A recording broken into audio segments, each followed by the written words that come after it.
تنگواڻي لک جمال थाणे जी हद में पुलिस ऐं ॾोहारनि में मुक़ाबलो। पुलिस एहलकार शहीद ॾोहारी फरार। तंगवाणी लख जमाल करमपुर थाणे जी हद ॻोठ लश्करान विजाणी वारे इलाइक़े लिंक रोड ते ॾोहारी ॾोही वारदात में मसरूफ़ात इतलाह ते जी जमाल पुलिस वाक़े वारे हंधि पहुती। पुलिस ऐं ॾोहारनि में आम्हूं साम्हूं फायरिंग जी ॾे वठ।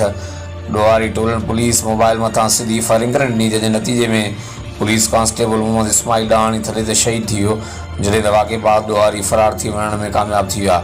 इतलाह ते ज़िले कशमोर कंदकोड़ जे मुख़्तलिफ़ थाणनि जी पुलिस नफ़री वाक़े वारे हंधि पहुती।